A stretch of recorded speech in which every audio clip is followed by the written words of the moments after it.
So I've been using the Series 10 for a couple of weeks, and there are some things that I really do like about it, and some things that are pretty similar to my Series 7. So is it worth the upgrade? Let's take a look and find out.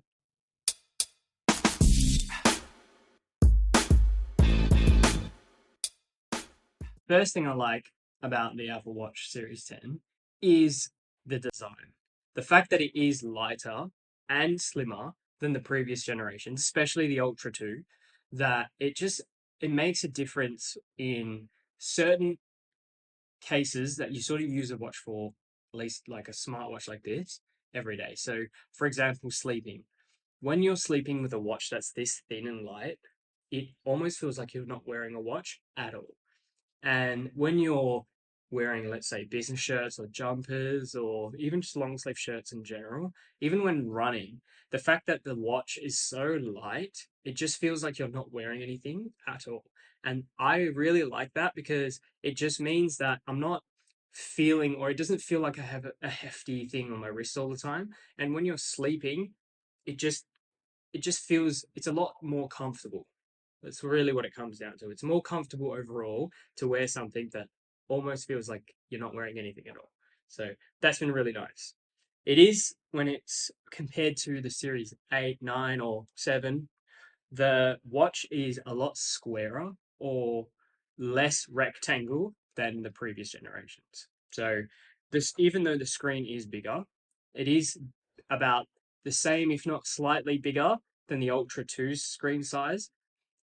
And a lot of the space is now gained, I guess, from being a bit squarer than more rectangle. So how that's going to go over time, I'm not sure. It doesn't necessarily mean you're going to see a lot more text in everything because of the way that the screen size is. But I found in my use so far that I tend to actually use it a bit more, like responding to messages or reading like calendar invites and such on the watch than I did in the previous ones because I can just see like that little bit more text on the screen. So that's been really cool as well.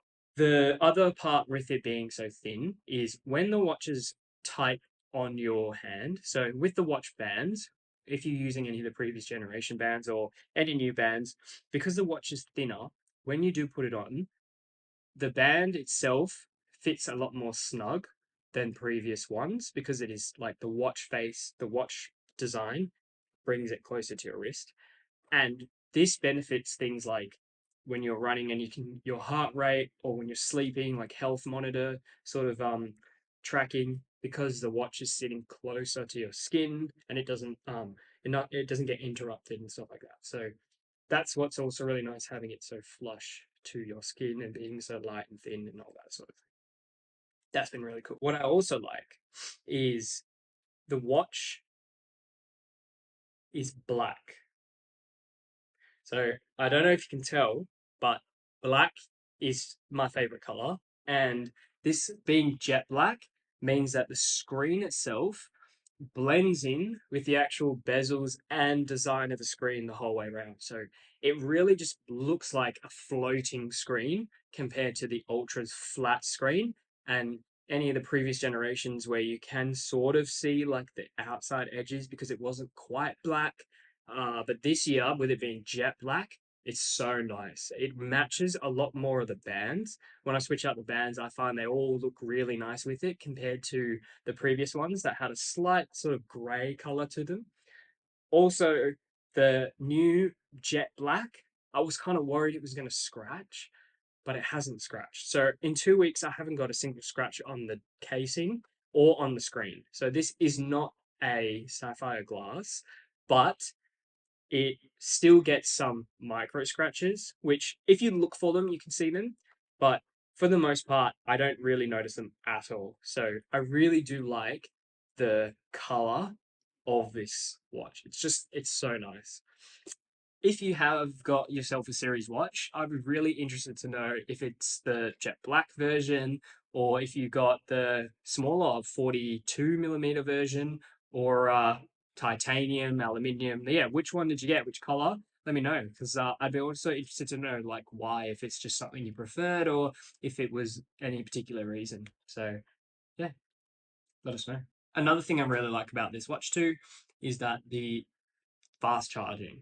So the Series 10 compared to any of the previous watches, Ultras included, is that it charges now to 80% in 30 minutes, or at least that's what Apple claims. What I found is that the watch pretty much sticks to that, but it also charges really quickly to 100%. So in my use case, whenever I go to the gym or if I have a shower or whatever, and I will put the. I don't really like wearing a watch in the shower. So put the watch on the charging stand, and it'll get to 80% very quickly. By the time I'm finished, like showering and getting ready for work or bed or whatever, it's pretty much almost 100%. And then it lasts. If I don't charge it, it'll still last like almost 2 days. I've found that if I charge it just before bed to 100% and then I sleep the next day, I could probably get a sleep, a day of sleep, and then a bit of exercise, and then I would need to charge it after that exercise, and then I could rinse and repeat. So I generally charge every day anyway, because that's just how I sort of get into that routine. When I was using the Ultra 2, even though it had a longer battery life, which is really nice, I just found myself having to, oh crap, it's running out, I need to charge it, rather than the routine of just charging it whenever I was using it. So I don't know, I find it easier to fall into a routine than it is to like have to think about something. But I guess you could just charge it every second day, but then you got to think about it. I don't know. It's just easier for me, I find. So it's been really nice having that sort of quick charging. Another thing I did really like was the second hand.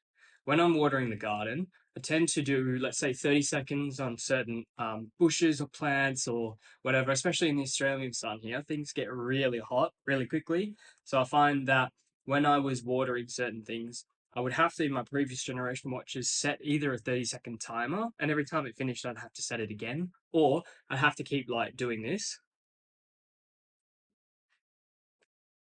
and that's just it's annoying, having to do that like every single time.